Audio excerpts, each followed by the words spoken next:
Hey there, before we start this episode of Who Actually Is Auxiliary Manufacturing, I just wanted to let you know that this episode is also sponsored by Aux Mfg. Aux Mfg, your stop for your everyday fixed blade needs. Coffin Series, Pocket Bowie, in every shape or form. I really recommend checking them out. And now, have fun listening to Who Actually Is Aux Mfg. Moin moin and a dear welcome to another episode of Tim's Sprachnachrichten or Tim's voicemails for you English speaking people out there. And today I have a very special guest, and that's Michael of Auxiliary Manufacturing. Great to have you on, man. It's a pleasure to be here. Yeah, let me guess, when did we first started chatting? 2 months ago, I guess? Something around that area? Yeah, 2 or 3 months ago or so. Before Blade, Texas, right? Yes, just before Blade, Texas. Yeah. And now, finally, the time has come. Yeah, I feel like we've been planning this for a while, but I'm happy to make it happen. I'm sorry I've been so busy, but these shows really keep us makers on our toes. Oh, yeah, and the shows are one part of the fun, right? And one part that makes me really jealous of the American EDC community, so... I mean, you'll have to make it to Blade Show one day. I really have to. Crazy. Definitely, yeah, 100%.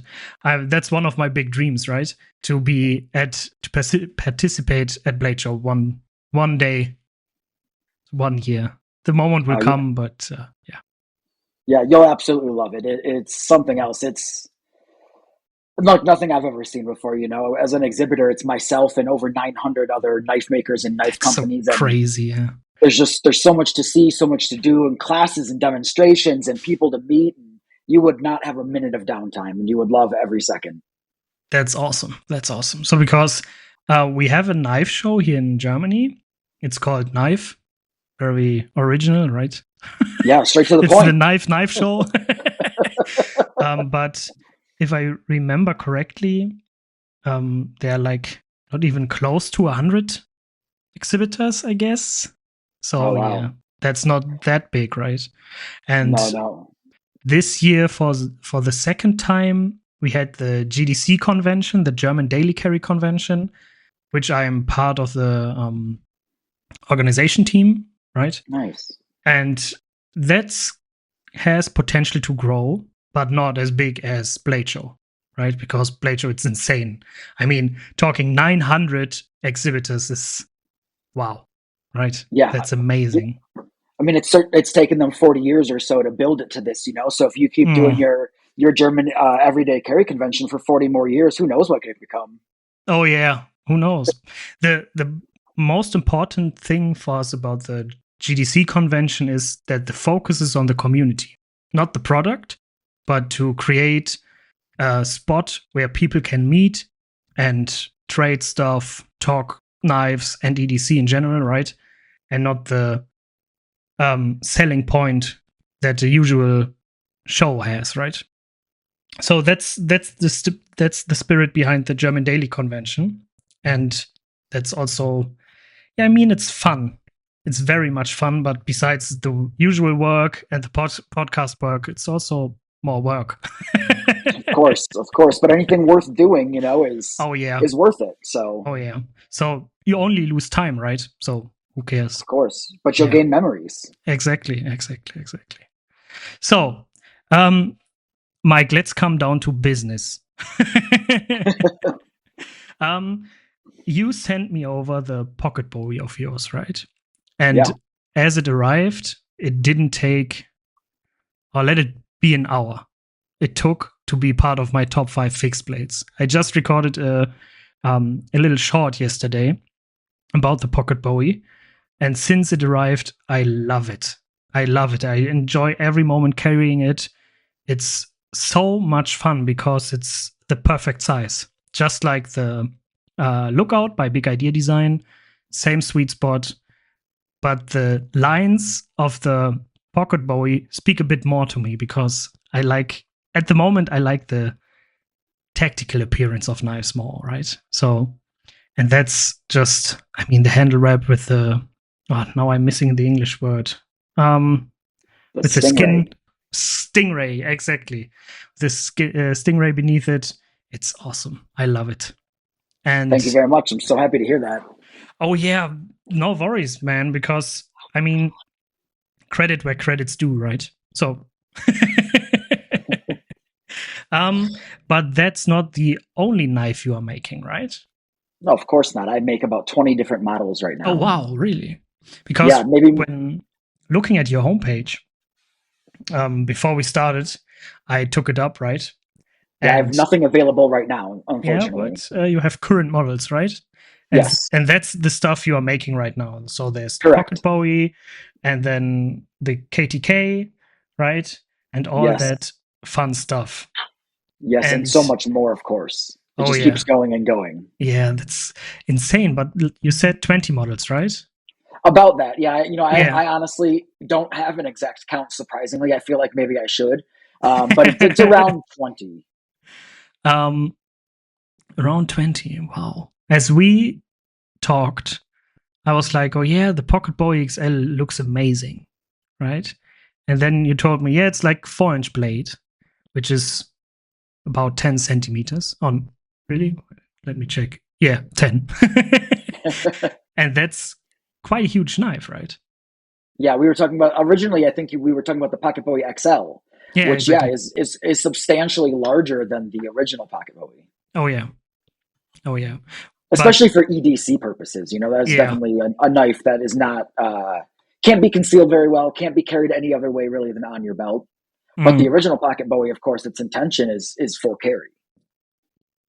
And it carries smoothly, right? And that's the whole idea behind the Coffin series, right?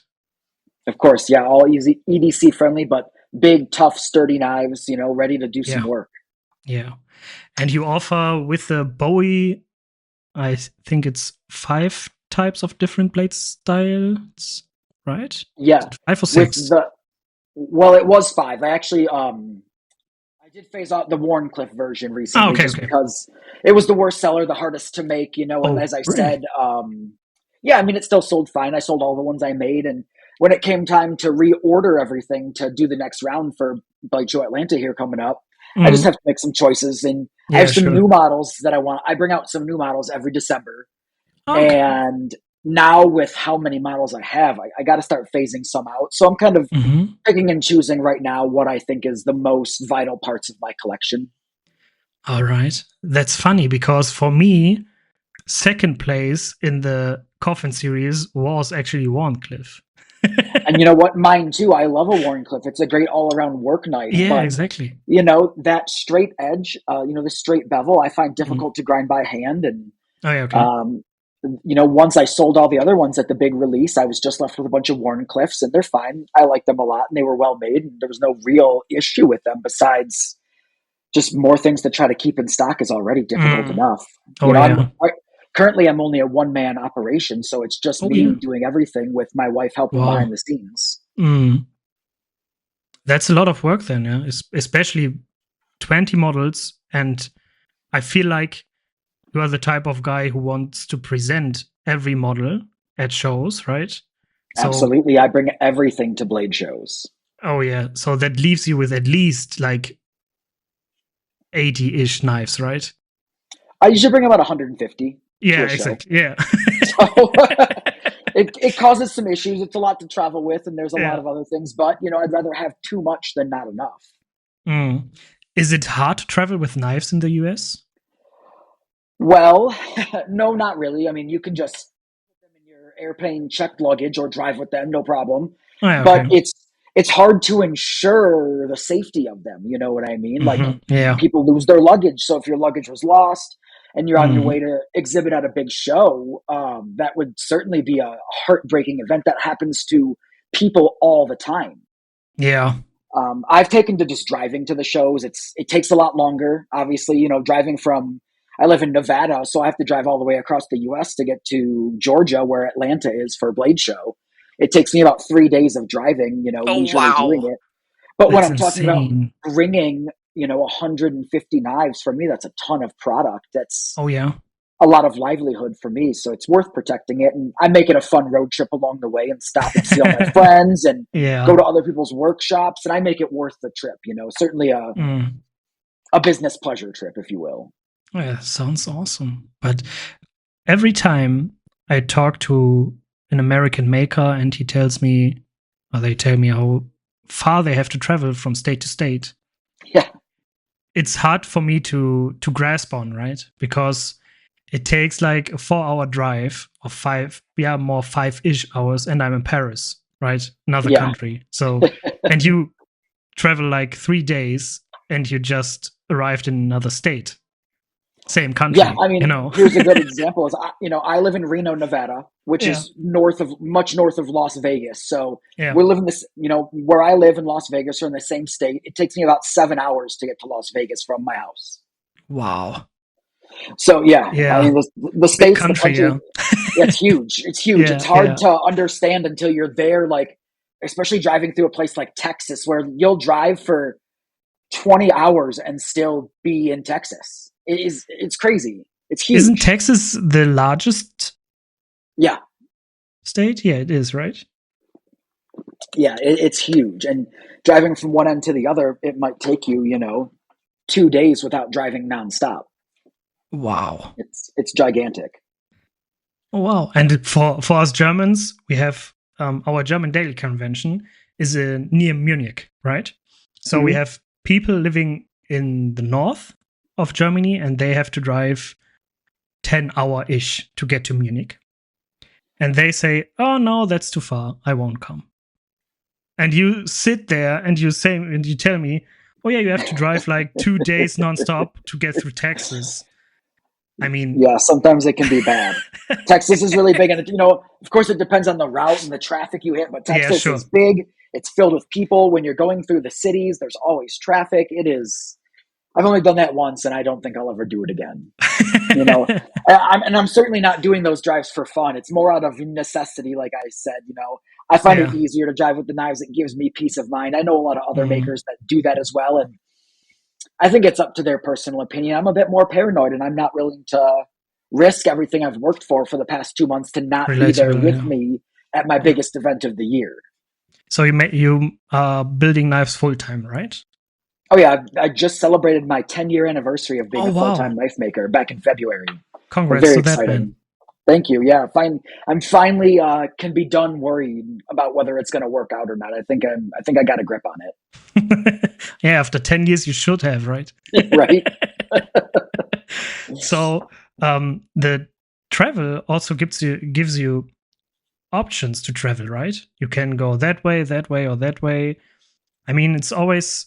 I cannot imagine that there's one point where you have to say, oh, no, I have traveled all the different roads from Reno to Atlanta. I don't think that's possible, especially if you're willing to get off the highway and take a little bit longer. You could, oh my gosh, there's so many different ways you can get anywhere.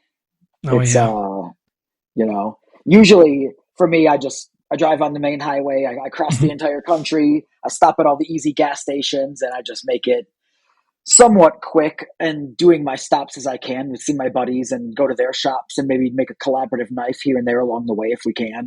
I always try to squeeze a little something fun in. Yeah. So you said you have like 3 days travel time. So you make it like a week? Yeah. I'll travel in 3 days, and my 3 days is not that much driving either. Maybe I'll drive for 8 hours a day. It's kind of a lot, but it still is a lot of time to do something else. I'm a morning person, so I'm up and at 'em around 6 a.m. and that's not too bad. I can be parking somewhere and be done with all my travels around 4 p.m. and still have a good amount of time to do something, whether that's meet up with a buddy in a town I don't usually visit, or like I said, go to somebody's shop, which is usually my main goal. Oh yeah, awesome. Okay, so let's dive into your story, right? And the first question, you just told me you listened to the episode with Big Idea Design, right?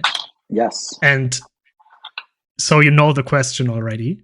You heard it already. And it's always the same. Has EDC always played a role in your life? Absolutely. And I'm going to sound just like Big Idea, but I just didn't know what EDC was Oh yeah, at the time. likewise. Of course, does anybody? But I grew up hunting and fishing and, spending time outdoors. My dad, on my 9th birthday, gave me my first buck 110 pocket knife. So I've always had a knife on me. A knife was always something I carried. Yeah.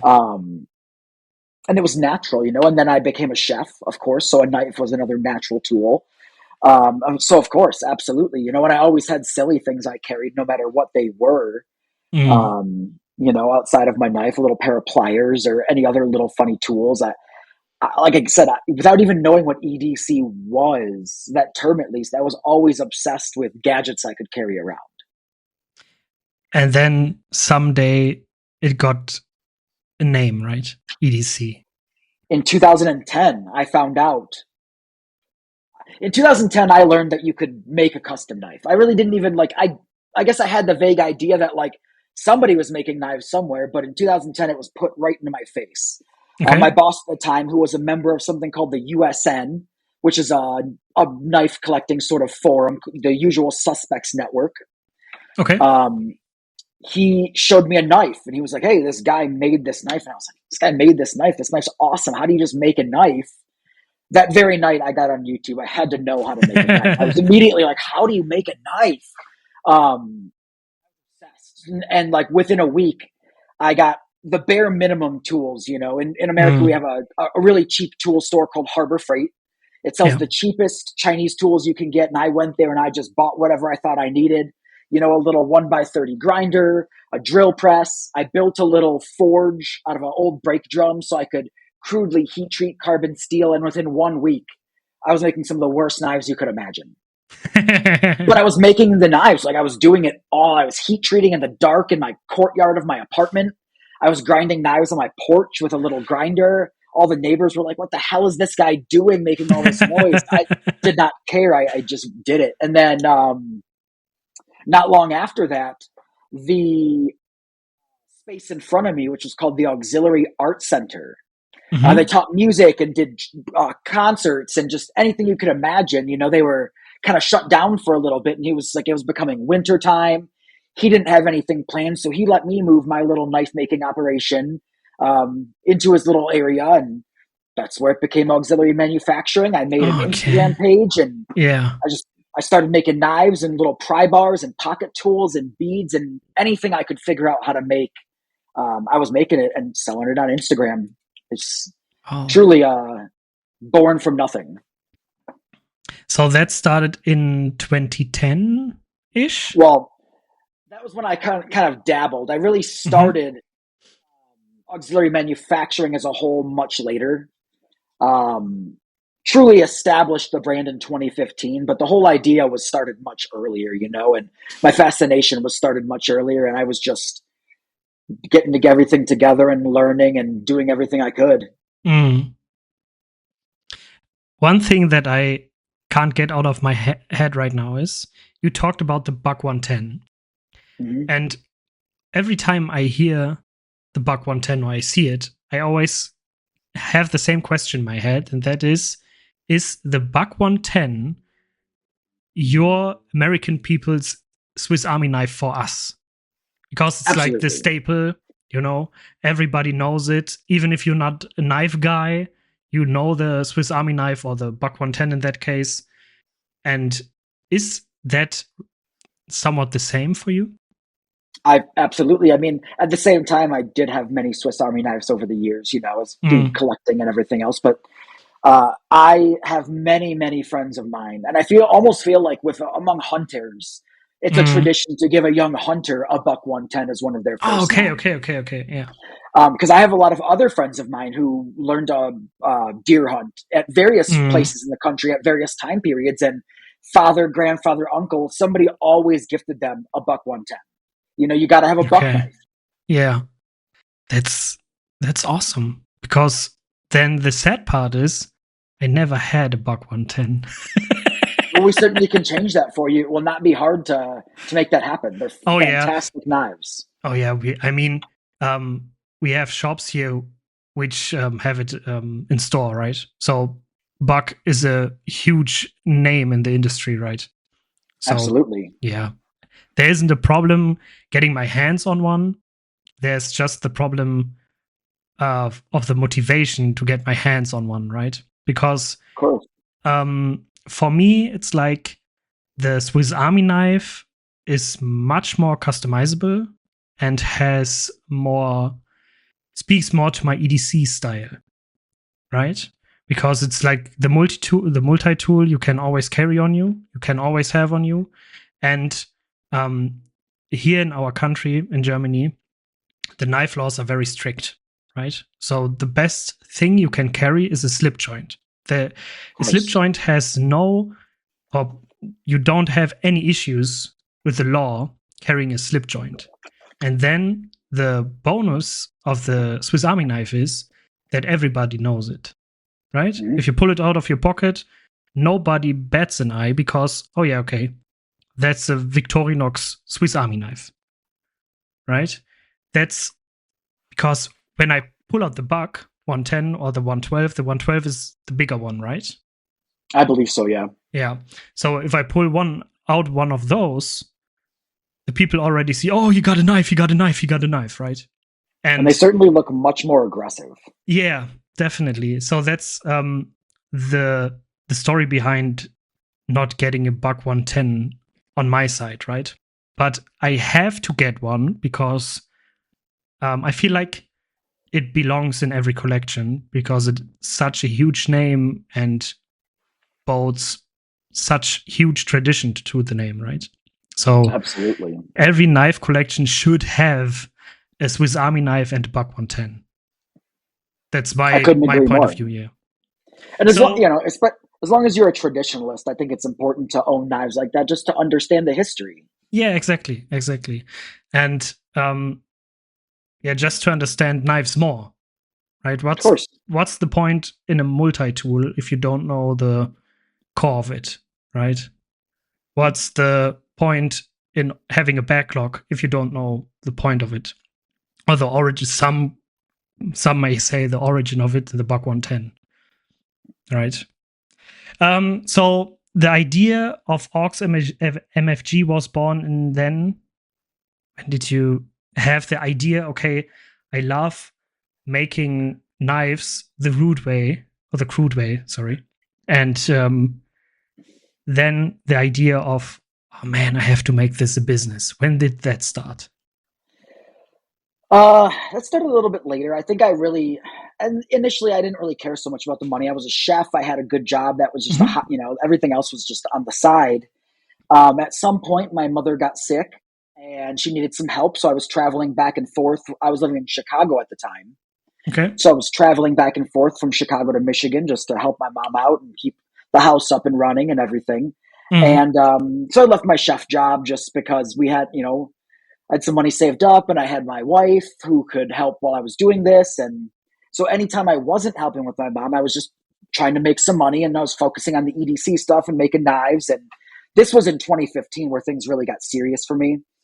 And, from there, my mom got better. She beat breast cancer. Oh, so nice.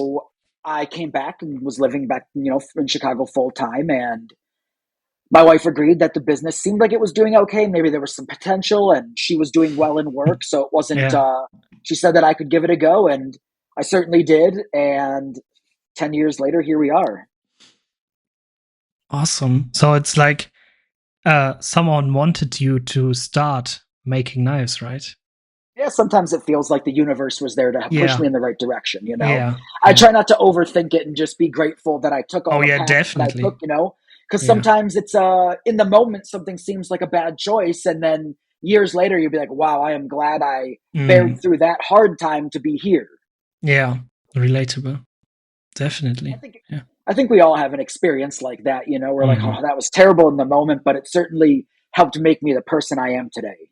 Yeah. I just had that last year. Right? Yeah, sadly I think we all have it more than once in our lives. Yeah.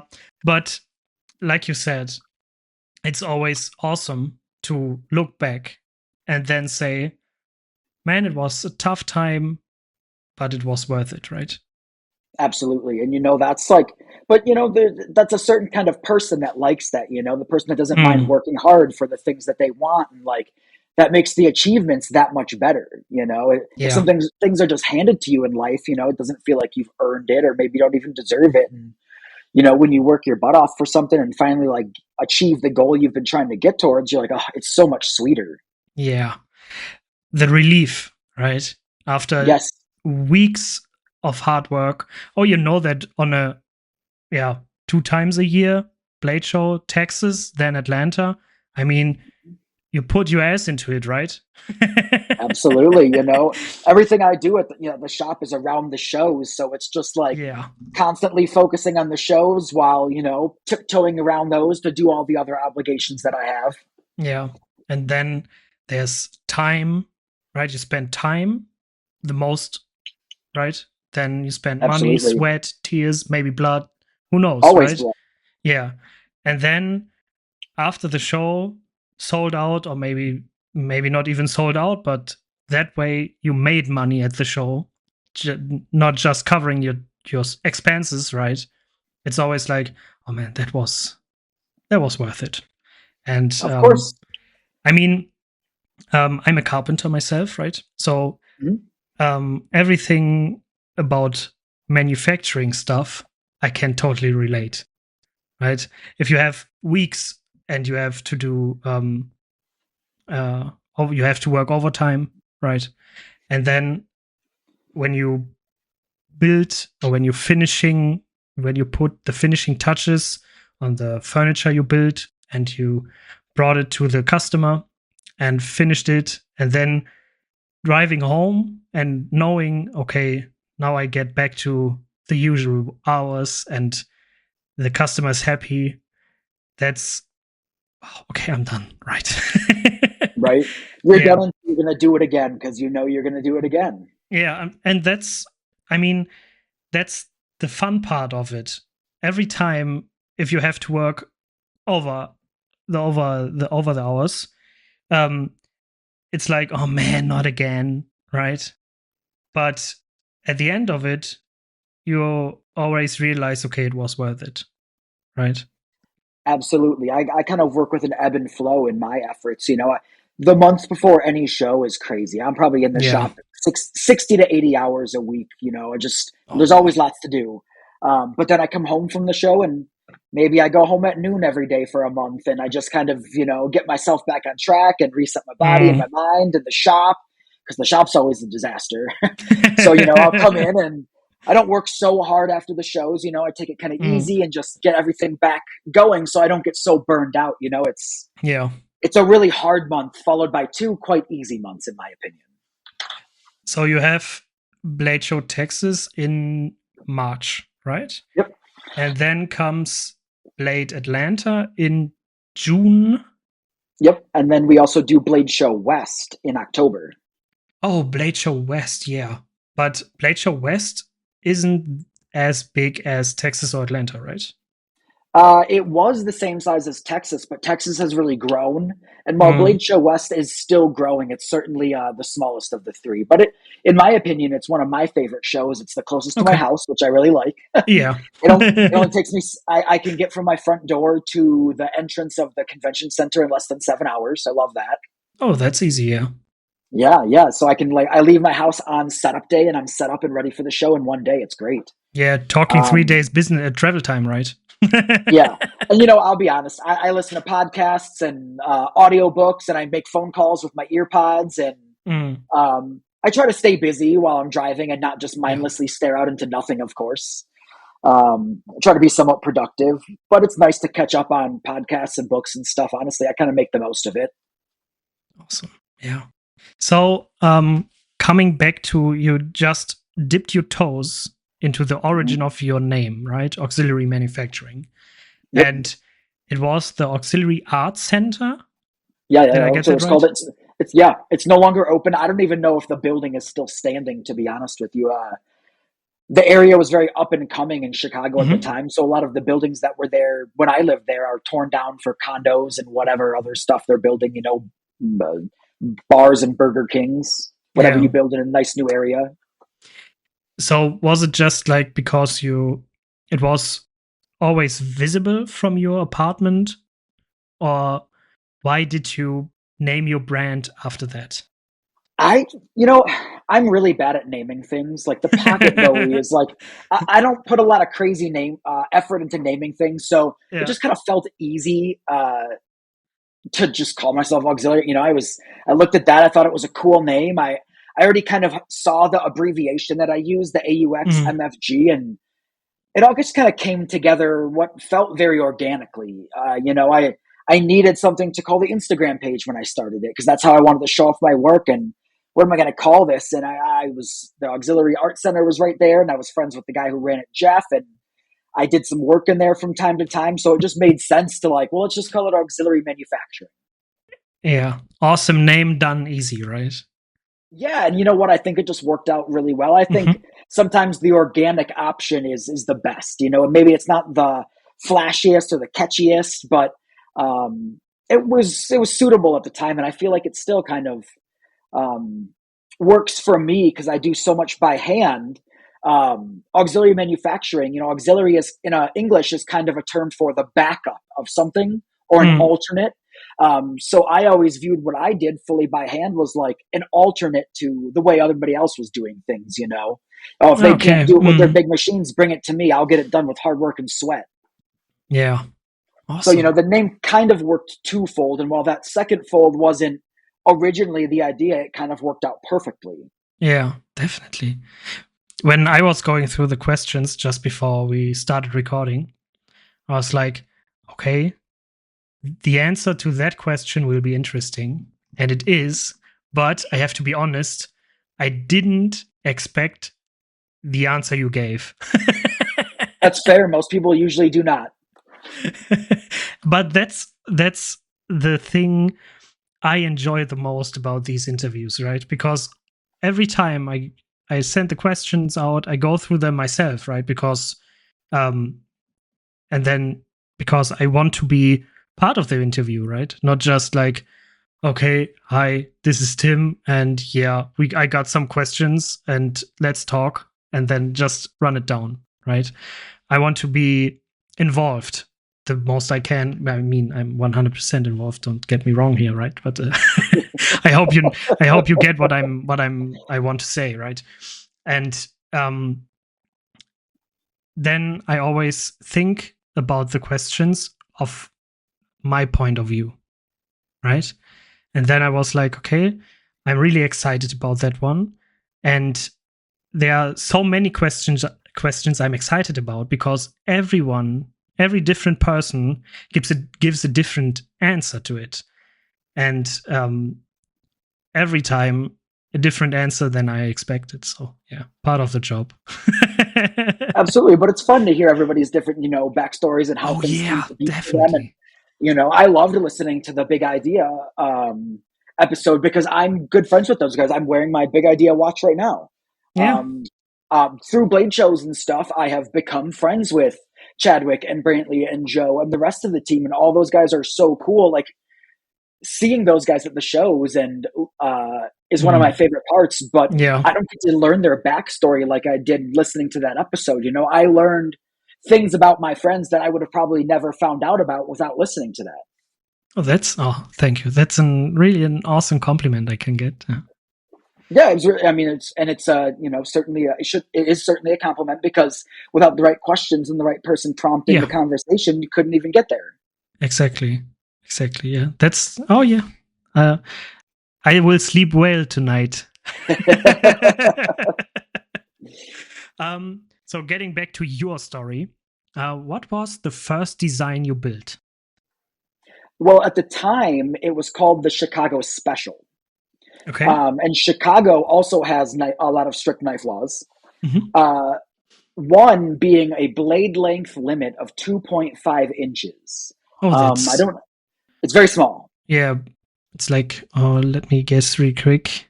6 centimeters around that. Yeah, I have that right here. Yeah, 6.25, I guess. Yep, right about there. Yeah.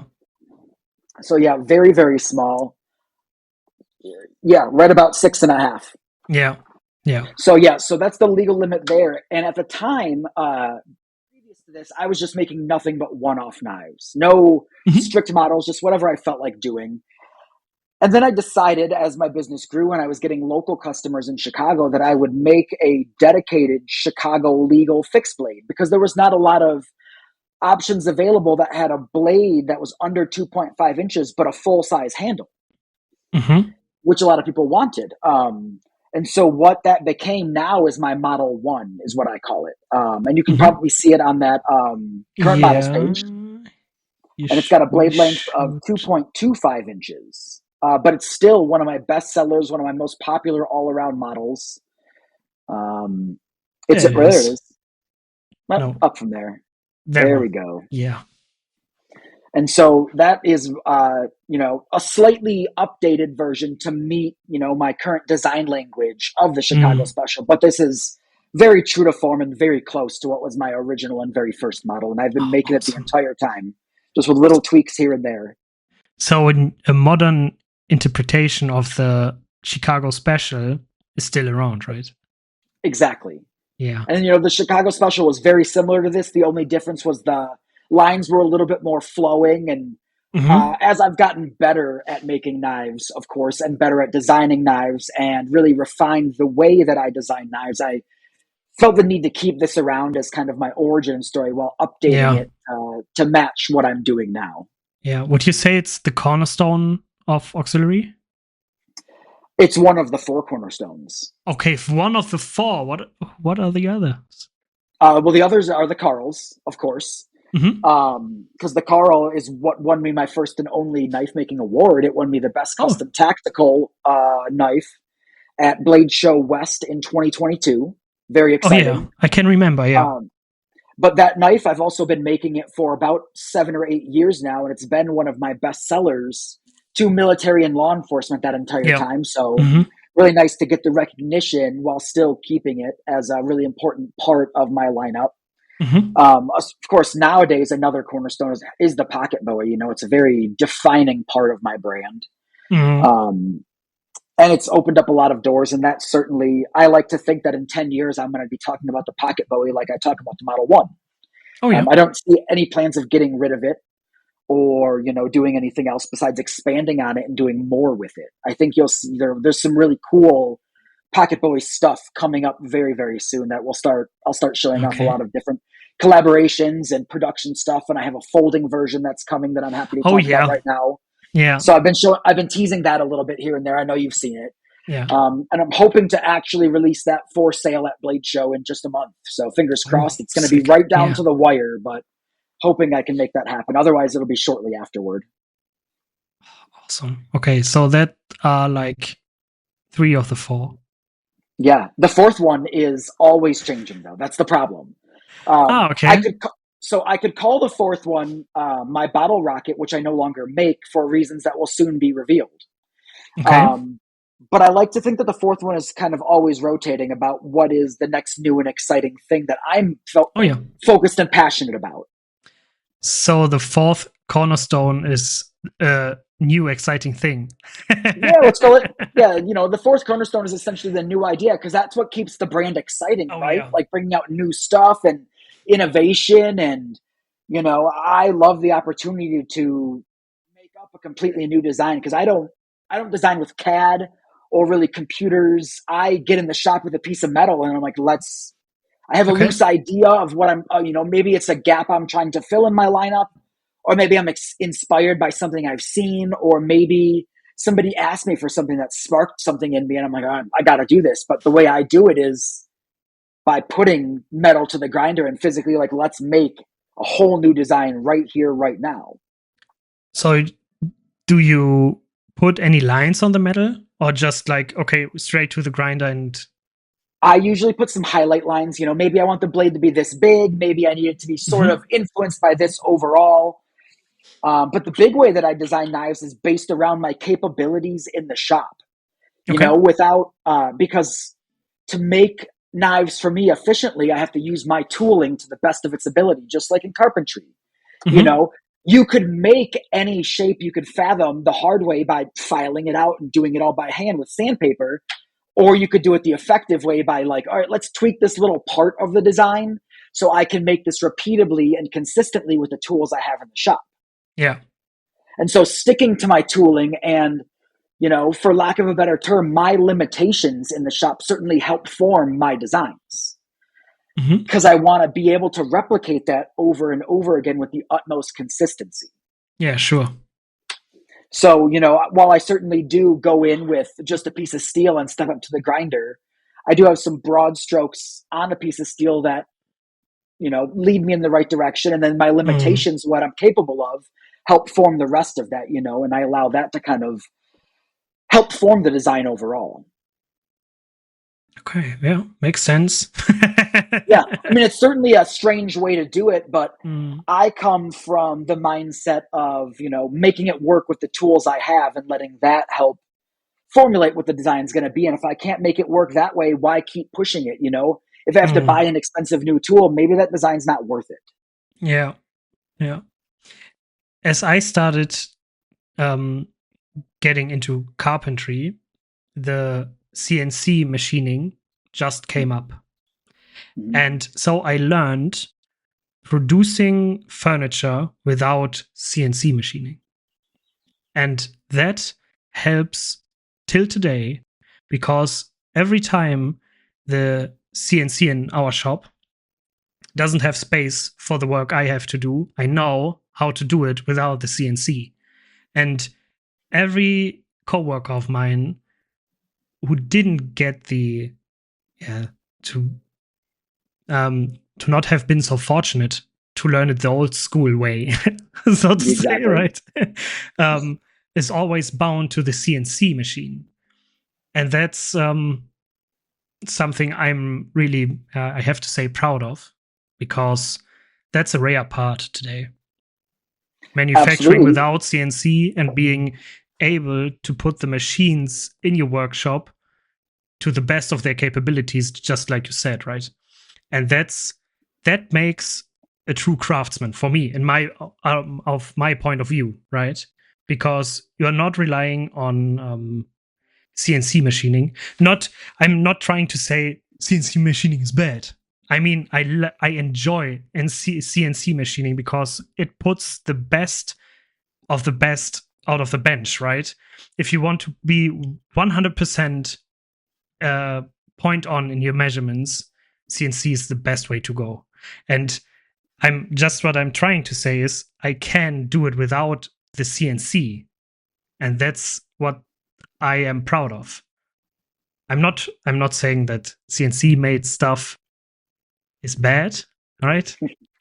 I hope I got to the point.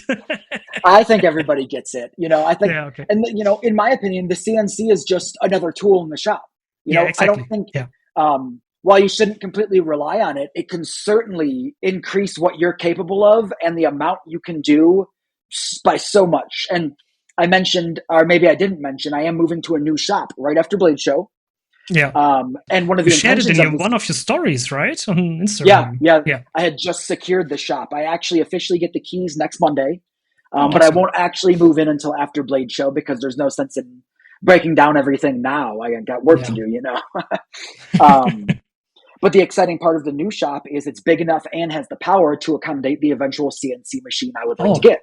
Yeah, awesome. Because it would expand what I am capable of by so much. I look at the knife maker, because in a sense, CNC can be its own art. It's a completely different, than making a knife by hand, but it is so complicated and you can achieve so much, and the designs and the functions and what you can do by CNC is things you cannot physically do by hand. It's just not possible. Yeah. And I'm so fascinated by it. I look at my friends at Dauntless Manufacturing and Turner CNC, some great knife making shops that are really utilizing CNCs to the max of their ability, in my opinion, here in the States. And what they achieve is so impressive because I look, I've wanted to learn how to do CAD for a long time, and I sit down and watch a YouTube video and I'm like, there's no way I'm going to learn this. I am so impressed what these guys can do. It's truly fascinating, and I think that just like anything else, just like a talented craftsman, a good programmer with a CNC machine is capable of so much. It can be equally as impressive, you know, being able to figure out how to do some of the things that I've seen these guys do is next level. Definitely. I love working with the CNC. It's that being said, it's great to be able to like keep the work going when your machine is down. Yeah, exactly. So, you know, it shouldn't be one of the cornerstones, but it's a nice tool to have. Oh yeah. Yeah, that puts it to the point I tried to say, yeah. I was listening. I was just rephrasing it for the English listeners. Yeah, that's good. So what was the idea behind the Coffin series? So as I mentioned, I like to bring out new models once a year or so. Mm-hmm. And I kind of already know what I'm doing this year. I have to start pretty early on, you know, to get this ball rolling. So I was just coming off the Pocket Bowie release a couple of years ago, really riding that high. It was a great release. I had a lot of help from a lot of my friends in the industry, whether it be people sharing or, you know, my influencer friends. You know, I'm calling in favors, of course. Like, hey, I need you to show this off, man, or whatever other means. But the Pocket Bowie drop went excellent. I couldn't have been happier. Trying to figure out what to do next, you know, kind of riding that high and like everything's so good. How do I keep this going? And so it was, everybody mentioned how much they liked the handles. Oh, the handle's so interestingly shaped and small, but it fits so well in the hand and it works so well and it's easy to carry. And okay, well, the handle response was great. Obviously, the blade was great, but I can't just make a bunch of different Bowie blades. That would make no sense. So I decided my way to do it was to keep working on the handle. You know, I already had its shaping process narrowed down, no changes needed. Already had the wrapping process narrowed down, no changes needed. So I took the exact handle. I was like, let's prototype some other blades on this.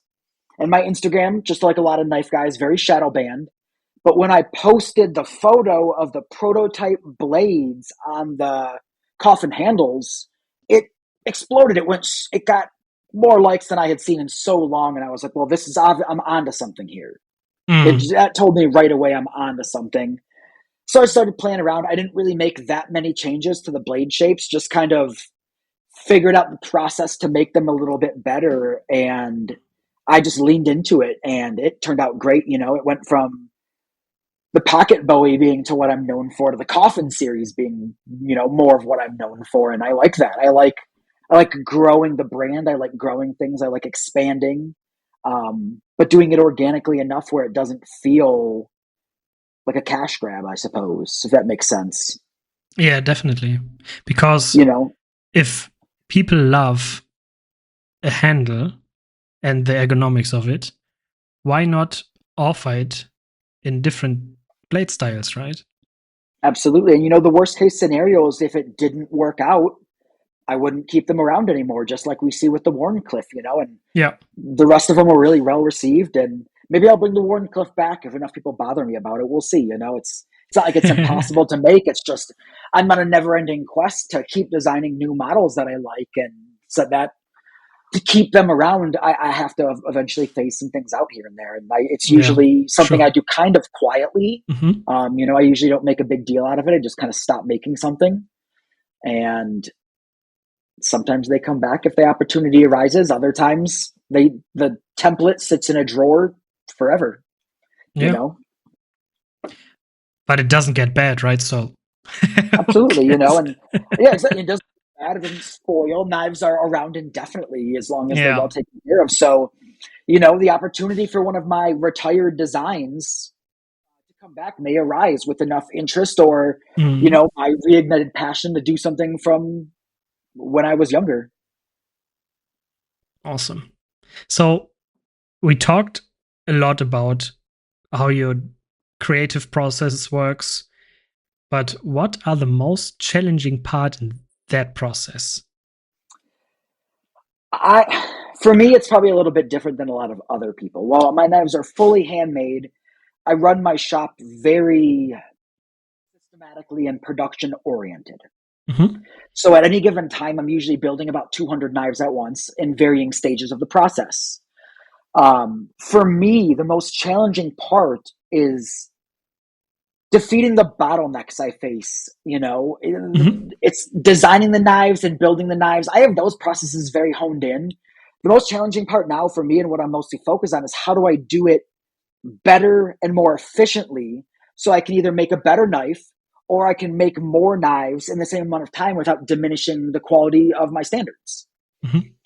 And actually, that's really what I like most about the process. And maybe that comes from my kitchen background where it's always like, making a new dish and figuring out in your specific kitchen, just like your specific shop, on the busiest night possible when you got to make the same thing 100 times, how do you and the team, whether, in me in the kitchen, it was me and the cooks, in the shop, it's me and the machines, how do me and the team do this better than we did before, do more of these before, I love figuring that out. It's a problem solving nature that I have, and it's kind of a gift and a curse because I feel like a lot of us men folk, we have problem solving natures. Your wife just wants to vent to you about her problem, but you're like, well, let me tell you how to solve this right now. And she just gives you that look like, oh no. Like, but for me, this is where this is where that is a good thing. It works in the shop. It doesn't work in marriage, but it works in the shop. And I know everybody relates to that one right there. I hear it from everybody else.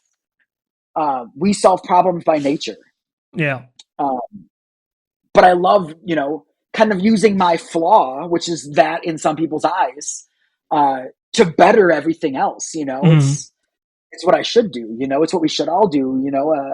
I look at the way, school is and college is, and I don't think that learning and applying skills to everybody is a one set thing. You find one person's skill set and find the way to apply that so they can really excel in what they're doing. Yeah. And I think in the trades is where that shows the most, of course. So to bring it down to the point is you find that the optimization of the process is the most challenging part. Yes, but also the most rewarding. I get more joy from that than anything else. Okay. So as you could maybe tell, I had some excitement in my voice even when I was talking about, just like I was just getting excited thinking about how I can optimize the shop further. So it's always fun for me. It's a lot of rearranging, a lot of tweaking how things are set up. But when you can move down the line through your processes, just boom, boom, boom, boom, boom. I look at how I had my shop set up when I moved in 5 years ago to how it's set up now. And it's drastically different. Now I'm moving into a new shop and I sit up at night and early in the mornings thinking about how I'm going to set up the new shop. Oh, how is this going to work? How am I going to get this better functioning? And like, oh man, the shop's bigger. So I can finally have the heat treat area I've been thinking about for years and expand my grinding room. And, it's what excites me about the process more than anything else, I think, as well. Yeah. We, in our shop, we call it a street. You start, you start at the start, and then you just run down the street with the furniture you are building. And every machine is in the process of making the furniture, creating it, building it. Every machine is right down the street. You don't have to run to one end of the street, then back and forth, and this and there. And that's, we call it, that's the part of optimizing the process, right? Absolutely, and because any wasted movements are wasted time and effort. Yeah. So the less I'm walking back and forth, and I hate to keep bringing them up, but you look at Big Idea Design, and one of my favorite things about those guys is they have a gigantic workshop. Walking back and forth takes a long time, and they ride scooters and go-karts and anything that can cut down some time is optimization, right? Even if it's fun in the process. Exactly. So is that also the most fun part? For me, I love figuring out how to do what I'm doing in a better and more efficient and effective way. It brings me so much joy, oddly enough. Okay. A lot of people don't get it. A lot of people don't care, Sure, making the knives is great. Selling the knives is cool. I love paying my bills and my mortgage. That's obviously a priority as well. But for me, the joy is in the shop. It's internal. It's like, let me figure out how to do this better, more efficiently, more effectively. And that's where my personal joy is coming from right now. Awesome. I'm also a shop addict and a workaholic, so I have to find joy in my long hours in the shop. Yeah. That should be the way, right? I mean, it would be bad if you're a workaholic and you enjoy work, but you don't enjoy the space you're working in. Yeah, and that's the best thing about having your own shop, of course. I can make it any way I want, so that's if I don't like what's happening, I'll change everything. And hopefully that works out. And if it doesn't, we'll change it again. Yeah, I'm excited. 2 months from now, we should chat again and talk about the new shop and how it changed stuff. That would be something I would be interested in. The biggest changes are going to be the helping hands I'm bringing in to help with production. Oh, okay. So, I'm doing interviews right now. I'm talking to people. I'm meeting the right folks. Because for me, it's certainly more about getting the right people in than the most skilled people. I can train almost anybody to do what I need them to do in the workshop. Mm-hmm. I want people that are good folks. They want to see the business grow and grow with the business. And I'm just looking for some people who I don't mind having around me, have a positive attitude and the right mindset. I think is more important than anything else. As long as there's a spark, there can be a flame. Of course, I can help light that flame. Yeah. That's I'm back in carpentry after. Well, I left carpentry in 2018 and came back September last year. So that's like a 6-year difference without working as a carpenter. And there was really like close to no one interested in hiring me. And then there was that one guy who said, yeah, sure, let's try it. What do I have to lose? Right? Because here in Germany, we really need more people in the traditional craftsmanships area in our production here, right? In our industries. So I was like, yeah, sure, let's go. And see what you are capable of. And that sparked my flame, right? Because there was someone who trusted me and gave me a chance. And that's sometimes all you need. And now I'm like one of the best workers in the workshop. I put my heart into it, even at tough times. And because he gave me the chance, and I'm really thankful for that, right? So you don't always need the most skilled worker. You just need the most passionate one. And then the rest will come by itself.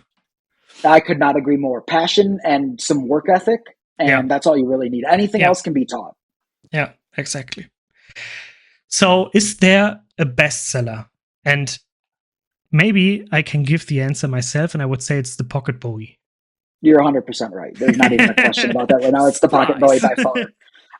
And with all the new, additions to what the Pocket Bowie is, there will be production Pocket Bowies. There will be folders. There's collaborations coming with other companies with their iteration of the design. Some very exciting ones, actually. You're going to love some of these. But all in due time, of course. But yes, the Pocket Bowie is the bestseller. I have a feeling it will continue to be the bestseller for quite a while.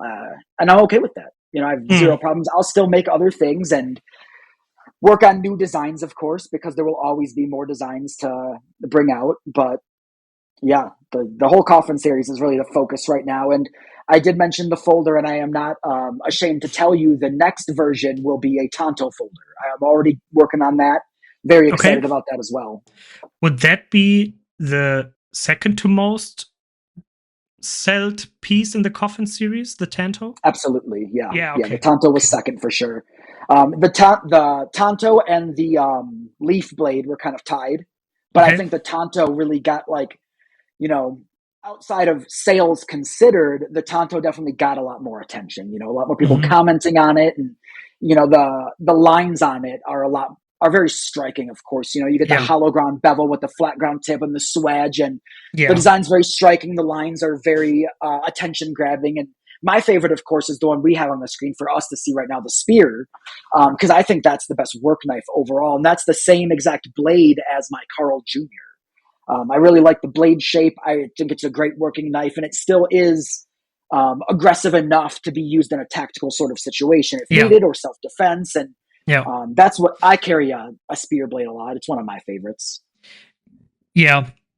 After you told me that you stripped the Wharncliffe, I was like, okay, so there's still the spear, which is close to the Wharncliffe, but the tip a bit higher. Yeah, and I think it was an acceptable, kind of substitute, because I think anybody who would go for the Wharncliffe would kind of find the same workability in this knife. It might just not match their aesthetic preferences as much.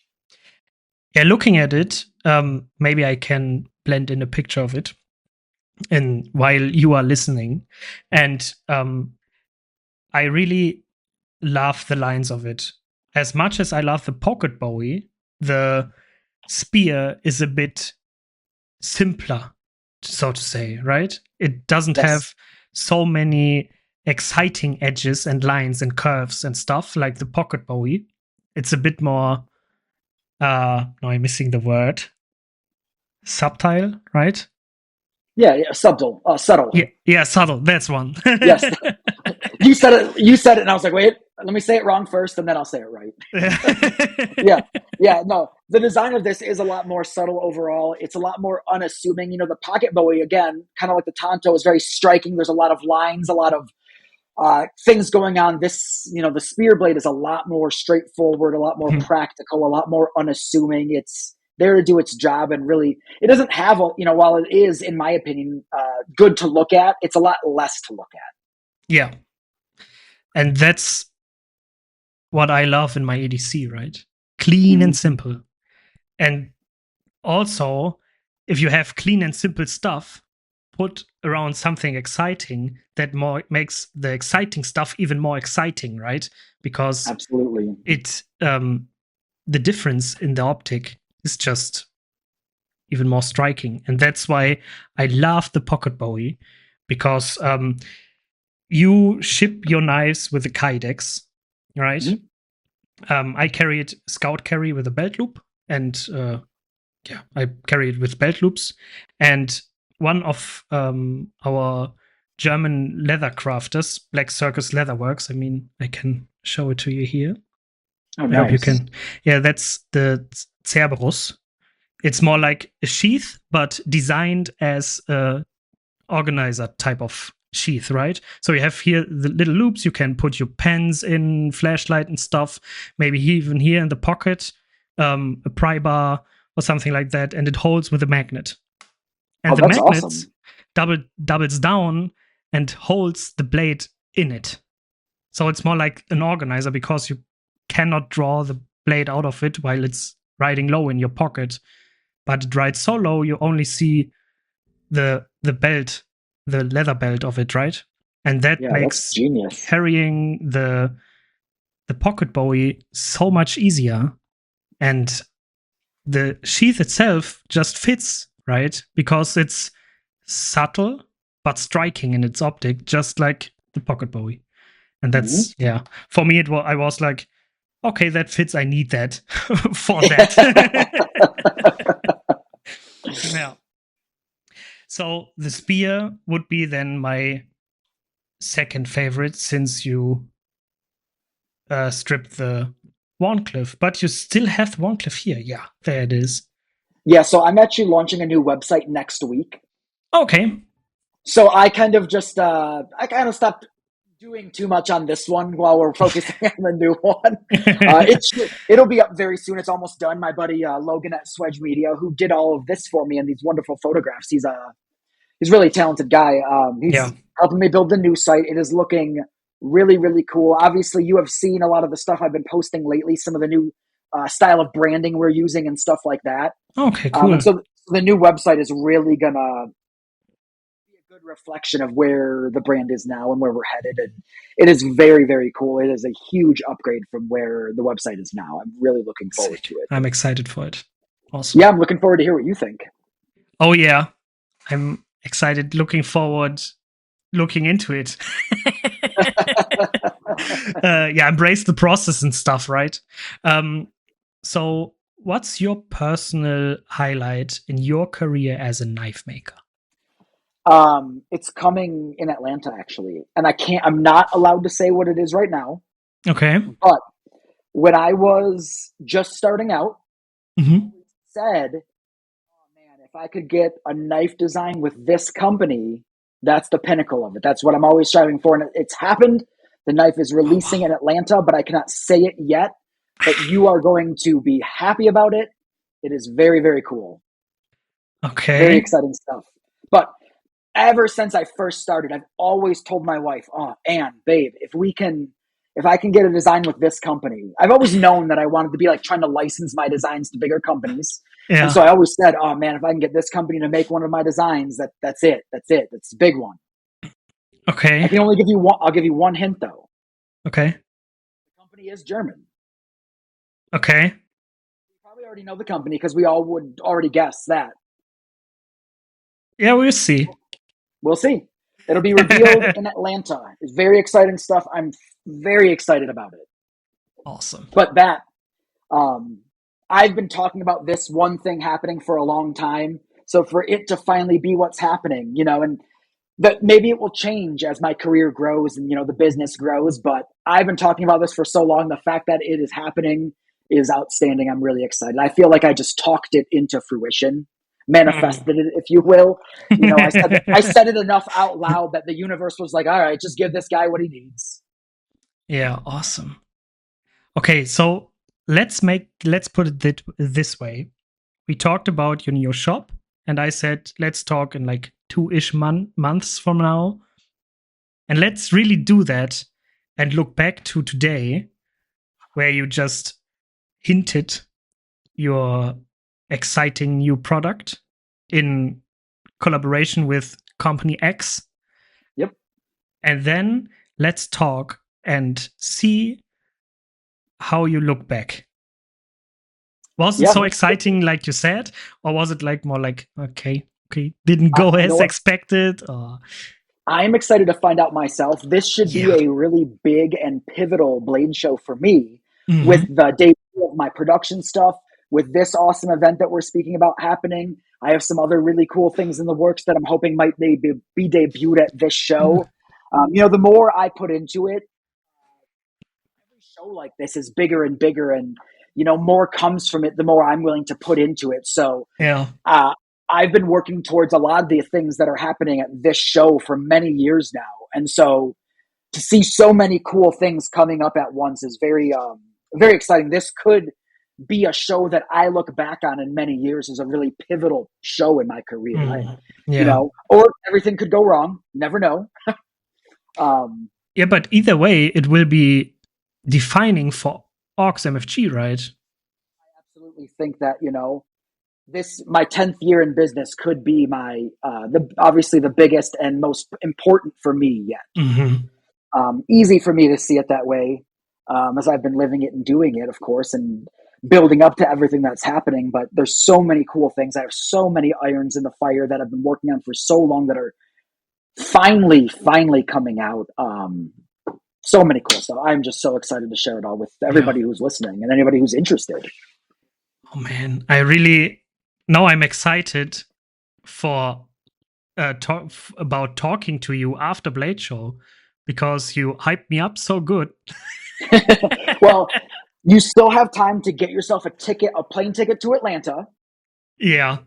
And then from Atlanta, you just come right to me with Nevada, and I can use all your carpentry skills to help build out the new shop. And then, you see the new shop in person. You've attended Blade Show. You've seen all the releases. And then we'll send you back to Germany with a smile. Oh, that would be awesome, wouldn't it? It would, because I could certainly use the help as well. Yeah, relatable, man, relatable. I can totally understand, yeah. So the last one is the same, always the same. And it's the one that gets me the most smoke out of people's head. And it's always like auxiliary manufacturing in 3 words. And I've had this question in front of me for a while. I've been thinking about it a lot. And I keep going back to the same thing, and it's always knives, sweat, beer. Knives, sweat, beer. Oh yeah, I never drank American beer. Well, some of it's okay. I'm a traditionalist when it comes to beer, so I really like German beers, and I'm not just saying that because you're here, but I like Marzens and lagers, and I prefer those kinds of beers over, IPAs and stuff like that aren't really for me. They give me terrible heartburn, but I love beer. So I mostly drink lagers and stuff like that anyways. So don't get me wrong. I will drink some good old fashioned cheap American beer, something like a Pepsi Blue Ribbon. Oh, buddy. I'll get you a couple. Don't worry about it. We'll find a way to get you to try this, and you'll drink it, and you'll be like, I love water.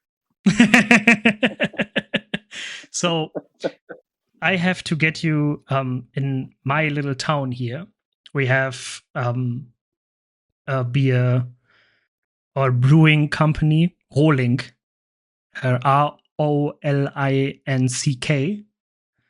And when going to school, my school was right behind the brewery.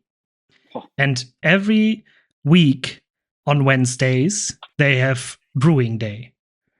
And every day, every week,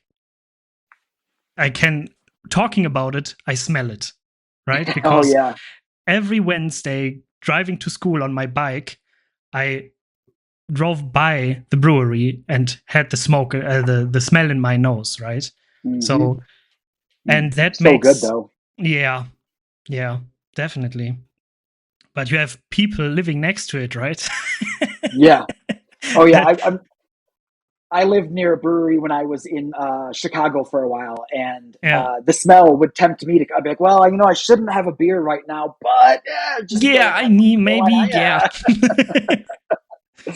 In Germany, we say "kein Bier vor 4." That means no beer before 4 p.m. Kein Bier vor 4. And then there are watches with all 4s on it. I love it. I need one. So yeah, maybe one day I will bring you a Rolinck and a watch. Hey, perfect. Maybe next year I could actually come and get one. I'm not sure if you're familiar with my friend Martin Huber. He's a smith in Austria. Yeah. Very talented fellow. He's hosting a knife show there. Yeah, Knife Austria, yeah. Yeah, for the first year this year, I was really wanting to go and be a vendor, and I couldn't make it. But I am trying really hard to be there with a table set up next year. And of course, if I'm coming all the way to Europe, I'm not just going to stay in one place. So I will certainly do the rounds, in Germany as one of the places that Anne and I would love to visit. So maybe we can just have a beer there next year in 2026. Oh, that would be sick, yeah. I wanted to go to Knife Austria this year as well, but I couldn't make it. So it's on my calendar for next year. Same with me, and being that we could do this as a business trip is very incentivizing to us, of course, because we get to do a nice travel, get to see some of our international friends, of course. And I want to go and visit Maxi and see Knife Lounge and do everything I can possibly do there. And so we'll make a big trip out of it, I think. Yeah. Sick. That would be awesome. So you have to visit Solingen. Mm-hmm. Yeah. Solingen is our knife city. Yeah, that's where all the knives are made, right? Not all of it, but that's where the big knife industry a while centuries ago started, and that's still where the core is happening, right? Like Boker, right, is still sitting there. I would say the biggest knife brand we have in Germany. And the knife show is also happening in Solingen. Of course, it has to happen in Solingen. Of course. And yeah. So for me, it's like a 2-hour drive to Solingen. So easy. That's not bad at all. No. Yeah, and of course. Maybe you know Haribo. Familiar, yeah, that's also in Solingen. Oh, yeah, we'll have to go then. Definitely. Knives and sweets, Sweet. Those are I have such a bad sweet tooth. I love candy. So yeah, knives and sweets are two of my favorite things. Awesome. So we described auxiliary manufacturing in 3 words. If we were describing Michael Jarvis in 3 words, it would just be sweets, knives, and beer. We would just take sweat out and switch it with sweets.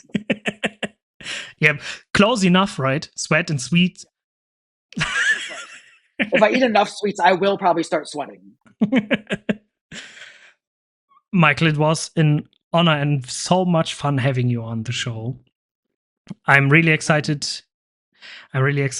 Looking and talking to you like 2-ish months from now. I would love to. I would really, really love to. There's so much exciting stuff going on for you right now, and I wish you all the best for it from all my heart, really, because it's with your passion, you enlightened my passion for your passion, so to say. And I would love to talk to you time X from now, however it fits into your schedule, right?